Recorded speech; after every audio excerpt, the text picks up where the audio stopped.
10th class. Hello 9th class. Ballaladeva Gangadhar. నేను మనసి okay, ఇద్దరు బట్టలు. ఓకే,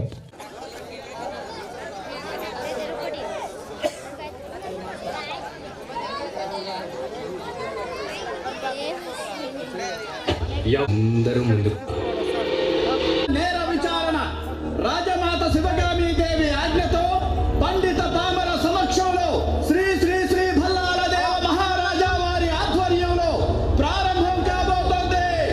అవశ్యం. ఏ విచారణ లేకుండానే నన్ను ముందే తీర్మానించారు. ఇదెక్కడి న్యాయం? నువ్వు నిర్దోషమంతే. అసహించుకునేలా ఉన్న ఈ పద్ధతులే మీ శిక్షా స్మృతి ఏంటి? మీ శాసనాలను మంటల్లో తగలబెట్టండి. మీ న్యాయ శాస్త్రాలను గంగలో కలపండి. మీ రాజ్యాంగాన్ని ఉరి తీసి పాతరేయండి. మతి లేని ఈ రాజ్యానికి మాహిష్మతి అనే గొప్ప పేరు ఒకటి. దేవసేన, ఈ మహోన్నత సామ్రాజ్యం గురించి ఇంకొక మాట తప్పుగా మాట్లాడితే పెద్ద పెద్ద విగ్రహాల వల్ల, ఎత్తైన సింహాసనాల వల్ల మహోన్నత స్థాయి రాదు రాజమాత. పెద్ద మనసుంటే వస్తుంది. అది ఇక్కడెవరికీ లేకపోవడం సిగ్గుచేటు. చూసారా మహారాజా, మీ ముందెంత పచ్చిగా మీ గురించి ఇంకెంత నీచంగా అల్పంగా మాట్లాడిందో ఊహించుకోండి మహారాజా.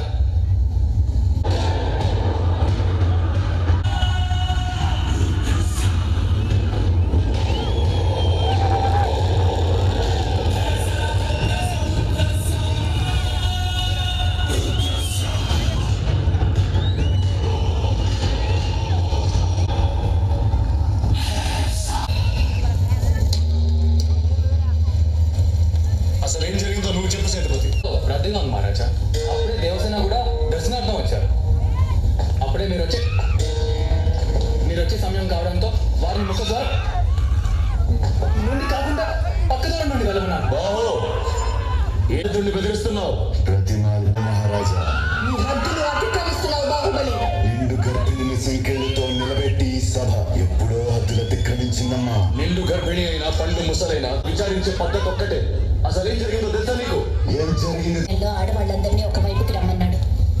లోపలికి పంపే నెపంతో ఒంటి మీద చేయి వేసి నిమిరాడు. నా మీద కూడా చేయి వేశాడు.